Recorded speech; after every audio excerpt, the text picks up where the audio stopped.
Hello friends, அதாவது இந்த video வந்து பார்த்தீங்கன்னா புதுசாக நான் மீன் வளர்க்க போகிறேன் அப்படின்னீங்கன்னா புதுசாக எப்படி மீன் டப்பை செட் பண்ணுறது அதை பற்றி ஃபஸ்ட் எடுத்து சொல்ல போகிறோம். ஃபஸ்ட் எடுத்துலேயும் வந்து பார்த்திங்கன்னா இந்த மாதிரி ஒரு டப்பை எடுத்துக்கோங்க. என்னென்னா இதில் 2-3 வகையான கலர்ஸ் இருக்குது. ஸோ எந்த கலர் வேணாலும் சூஸ் பண்ணுங்கள். பட் என்னென்னா இந்த மாதிரி ஒயிட் கலர் எடுத்துட்டிங்கன்னா நல்லா மீன் பார்க்க நல்லா பிரைட்டாக தெரியும். ஓகேங்களா? ஸோ நீங்கள் உங்களுக்கு வந்து பார்த்திங்கன்னா எந்த பேர் கப்பி பிடிக்குதோ ஸோ அதை வந்து பார்த்திங்கன்னா வாங்கிட்டு ஸோ அது வந்து பார்த்திங்கன்னா மேல் ஃபீமேல் ஓகேங்களா ஒட்டுக்கா விட்டுருங்க. ஸோ இப்படி ஒட்டுக்கா விட்டுறதுனால என்ன ஆகுனா அது ஆட்டோமேட்டிக்காக வந்து பார்த்திங்கன்னா ப்ரீட் ஆகி குட்டி வந்து போட ஆரம்பிச்சிடும். ஓகேங்களா? ஸோ உங்களுக்கு வந்து பார்த்திங்கன்னா இப்படி ஒரு பேர். அதே மாதிரி நிறைய பேர்த்துக்கு ஒரு சின்ன டவுட் வரும். இனிஷியலாக ட்ரை பண்ணுறவங்க முடிஞ்ச அளவுக்கு ஒரு அதிகபட்சம் ஒரு 2 பேர் போடுங்க. ஏன் நான் சொல்கிறேன் அது தெளிவாக சொல்கிறேன் உங்களுக்கு. ஓகேங்களா? ஸோ 2 பேர் மட்டும் பிடிச்சிட்டு போட்டு உங்களுக்கு வந்து பார்த்திங்கன்னா மீன் செட் பண்ணி விட்டுருங்க. நான் அது ஏன்னு இருங்க ஒரு நிமிஷம் பிடிச்சி போட்டு சொல்கிறேன். புதுசாக வந்து பார்த்திங்கன்னா மீன் வளர்க்குறவங்க மட்டும் இதை மட்டும் ஃபாலோ பண்ணுங்கள். இப்போ 2 பேர் மீன் போட்டிங்களா? ஓகே போதும். அடிஷ்னலாக உங்களுக்கு ஏதாவது ஒரு பிளான்ட்டு கிடைச்சா மட்டும் பிளான்ட்டு போடுங்க. ஓகேங்களா? ஸோ பிளான்ட்டு கிடைச்சா பிளான்ட்டு போடுங்க, இல்லாட்டி வந்து பார்த்திங்கன்னா தேவையில்லை. அதே மாதிரி இந்த புதுசாக வந்து பார்த்திங்கன்னா மீன் வாங்கிட்டு வந்து வளர்க்குறவங்க ரொம்ப டப்னுடைய தண்ணியோட அளவு பாருங்கள். ஓகேங்களா? ஸோ இது பாருங்கள் எந்த அளவுக்கு செட் பண்ணியிருக்கேன். அதே வந்து பார்த்திங்கன்னா நியூ ஓல்டு குண்டாலாம் என்ன ப்ரோ ஃபுல்லாக இது பண்ணியிருக்கீங்க, தண்ணிக்கு ஒன்றுமே ஆகாதா, மீனுங்க எட்டி குதிக்காதா அப்படின்னீங்க.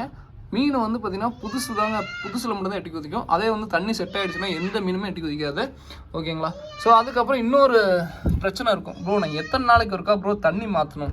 ஸோ இந்த பிரச்சனை அடிக்கடி எல்லாருக்குமே கேள்வி வரும். நான் வந்து இந்த டப்லாம் செட் பண்ணி கிட்டத்தட்ட ஒரு 4 மாதமே இருக்கும்னு நினைக்கிறேன். 4-5 மாதமே இருக்கும். இன்னைய வரைக்கும் வந்து பார்த்திங்கன்னா ஃபுல்லாக தண்ணி மாற்றினதே இல்லை. ஸோ அதுக்கு வந்து 2 ரீசன் இருக்குது. ஒன்று வந்து இந்த இதுக்குள்ளே போட்டிருக்க மீனுடைய அளவு எண்ணிக்கை ரொம்ப ரொம்ப கம்மி.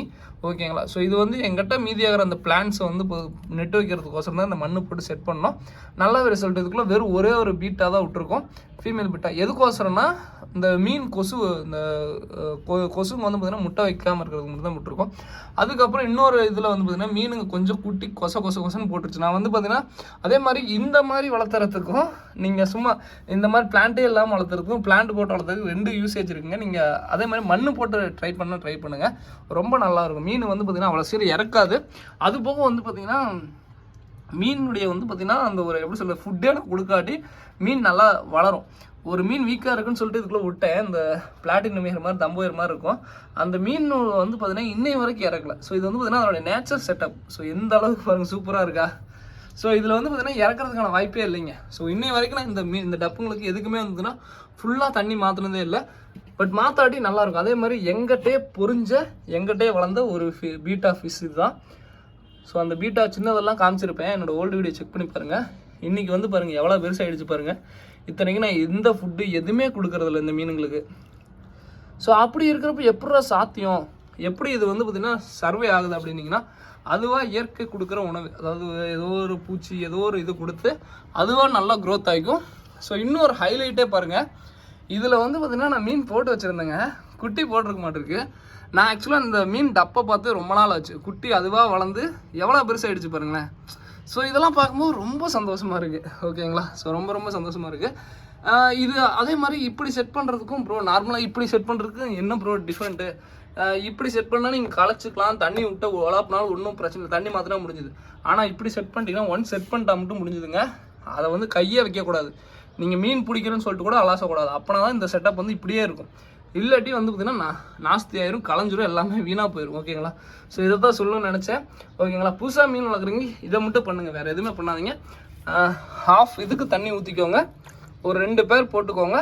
உங்களுக்கு செட் ஆனதுக்கப்புறம் 2 பேராக கொஞ்சமாக அடிஷ்னலாக ஆட் பண்ணி உங்களுக்கு வந்து இப்படி வளர்த்திக்கோங்க. அதுக்கப்புறம் இன்னொன்று எத்தனை நாளைக்கு ஒருக்கா தண்ணி மாற்றுறது. ஸோ இந்த 2 பேருக்கு வந்து பார்த்திங்கன்னா குறைஞ்சபட்சம் ஒரு 2 வாரத்துக்கு ஒருக்கா இல்லை 1 வாரத்துக்கு ஒருக்கா மாற்றிக்கலாம். அதுவும் இன்னொரு பிரச்சனை இருக்குது. ஃபுட்டினுடைய அளவு ரொம்ப ரொம்ப ரொம்ப கம்மியாக போடுங்க. ஸோ அது போடுறதுல தான் இருக்குது. ஃபுட்டு வந்து பார்த்திங்கன்னா சாப்பிடுதுன்னு சொல்லிட்டு போட்டிங்கன்னா சம்டைம்ஸ் சாப்பிடாமல் அப்படியே விட்டுருச்சுன்னா வீணாக போயிடும். ஸோ ஓகேங்களா? ஸோ இந்த வீடியோ பிடிச்சதை லைக் பண்ணுங்கள், மறக்காம சப்ஸ்கிரைப் பண்ணுங்கள். இது மாதிரி ஏதாவது வீடியோ வேணுன்னா கீழே கமெண்ட் பண்ணுங்கள். தேங்க்யூ ஃப்ரெண்ட்ஸ், தேங்க்யூ ஃபார் வாட்சிங். தேங்க்யூ.